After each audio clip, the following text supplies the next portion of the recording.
hallelujah, within Singapore in the mighty name of Jesus. Yes. Oh Lord, we also declare, hallelujah, we uplifted all the leaders, hallelujah, the Prime Minister, the President, and to all the cabinet ministers, oh Lord, into your hand, in the mighty name of Jesus, that they will remain in you, that they will find the truth, hallelujah, that they will, yes, lead the people into your way, oh Lord, in the mighty name of Jesus. Oh Lord, that you will continue to strengthen them, guide them, and lead them again in the mighty name of Jesus. Oh Lord, we also declare, hallelujah, to the young generation in the mighty name of Jesus, to all the youth and the children of Singapore in the mighty name of Jesus. We declare, hallelujah, your blessings be upon them, that they will find the truth, hallelujah, in them, hallelujah, in the mighty name of Jesus, that they will stand in boldness, hallelujah, to glorify your kingdom. Yes, that they will always remain in you, O Lord, in the mighty name of Jesus. We declare, hallelujah, in the mighty name of Jesus, that Joshua and Jeremiah generation will be arise in them in the mighty name of Jesus, hallelujah. That they will be connected to you always, that they will remain intact in you, O Lord, in the mighty name of Jesus. We also declare in the mighty name of Jesus that Singapore to be a God-word nation in the mighty name of Jesus. We declare, hallelujah, blessing upon Singapore, hallelujah, that all the Singapore in the mighty name of Jesus, not only in Singapore but beyond the nation, hallelujah, to come to know you, yes Lord. All the glory and honor be to you. Thank you Jesus, thank you our Father, thank you Holy Spirit. We give it back in the mighty name of Jesus. Yes, hallelujah, we pray. Amen. Amen. From Pangasinan din, nagbubo ko ng Bataan dahil natanggap ako sa trabaho doon. So natanggap ako sa trabaho doon, ako tumira sa kanila. And itong tiyahin ko na ito, si siya Christian, and she have 8 daughters. At ang trabaho at ang hanap buhay ng tiyahin ko is nagluluto lang ng mga lutong ulam, na pirasong itong ulam, and then sa hapon, yung mga merienda. And then ang chewin ko naman is karpentero. So imagine the financial struggle during that time. So na-witness ko kung paano yung financial struggle. But then, ang tiyahin ko, she's a believer. Nakita ko kung paano niya i-priority yung kanyang tithes sa church.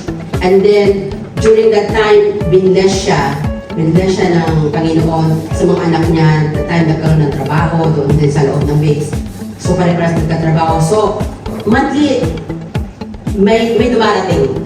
At sa dumarating na yun, hindi niya nakakalimutan ibigay ko ano yung para sa Panginoon. Hanggang sa yung maliit niyang ulam na negosyo, naging sari-sari store. Paisa-isa, paisa-isang maano. Tayo na yun, hindi ko naiintindihan kung ano yung declaration. Kung ano yung ganun. Dahil masyado pa rin akong bata sa panahon na yun. Hindi dapat, ang chance ko lagi siya nag-declare na itong lupa na to gusto kong mabili to. Kapag kalooban ng Panginoon, ibibigay niya to.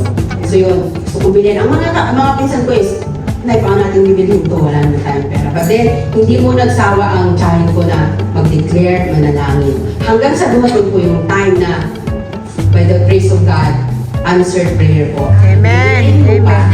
And then, yung tindahan nila na sari-sari store.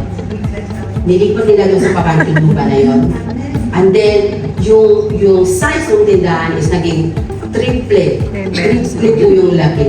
Dahil nakita ko kung paano, pag nagbibigay po ng tithes yung tiyahin ko is, sa atin is monthly, sa kanya po weekly, kasi weekly po yung nare-receive niya galing sa tindahan. So yun po yung nakita kong pagpapala ng Panginoon na hindi po siya nagkulang. Hanggang sa dumating, may iba pang blessing, may na-acquire pa silang lupa, then ginawa nilang paupahan, so another income. So yun yung nakita kong pagpapala ng Panginoon hanggang sa umalis ako doon sa kanila. So gusto ko lang i-share sa inyo kasi nakita ko kasi nakaraan kasi namatay siya. So inano ng Panginoon sa akin, pinaalala ng Panginoon sa akin kung ano yung naging journey niya as a Christian, lalo na sa kanyang tithes and offering. Amen. So to God be the glory. Amen. Hallelujah. You are the Lamb of God that worthy to be praised. You are the Lamb of God that is worthy to be honored. Lord, here we are, Father. Your children, your people, redeemed by your blood. Oh God, through the cross of Calvary, God, we receive salvation, we receive deliverance, we receive the healing. And right now, in the mighty name of Jesus, as we remember, God, your goodness, your faithfulness, Lord, the great love for us. Oh God, we come before you, Lord. Continue, Lord, to cleanse our heart, our soul in the mighty name of Jesus. That, Lord, every sin, oh Lord, be washed away by the blood of the Lamb. Be cleansed by the blood of Jesus. We ask, Father, for your forgiveness. As what your word has said, if you confess your sin, God is faithful to forgive you and cleanse you from all your unrighteousness. Lord, nandito po kami. Inaamin namin ang aming mga kahinaan. Inaamin po namin ang aming mga kasalanan. Even those, oh God, sins that we have committed even without even our knowledge or understanding. Lord, we surrender our life to you, Lord. Before we take this Holy Communion, Father, make us worthy, O God. Make us worthy, Father, in the name of Jesus. Hallelujah. Hallelujah, hallelujah. Let's prepare our heart before the Lord and take the bread and the wine together. Let's take out the bread. And after he given thanks, he broke it and said, "This is my body, which is for you. Do this in remembrance of me." In the name of the Father, the Son, and the Holy Spirit. Let's offer them to the Lord.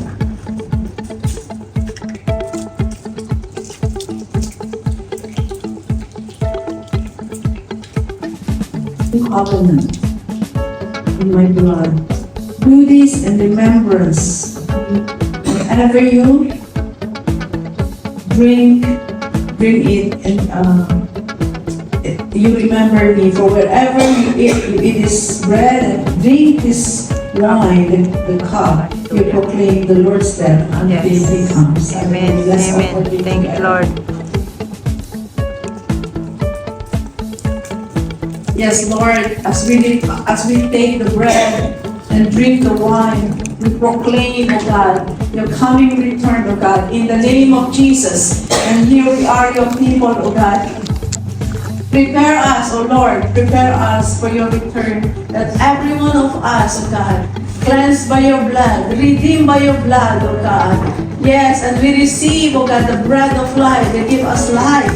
Right now, in Jesus' name, we proclaim, O God, indeed, hallelujah to you, Lord. Hallelujah to the Lamb who is coming back. Hallelujah to the King of Kings, the Lord Jesus Christ, the King of glory that will come, O Lord, and take us home, O God, the time that you had already decided, Father. May you find us, Lord. May you find us true. May you find us ready. May you find us, O God, faithful continuously unto you. And may you find us, O God, our heart is right before you.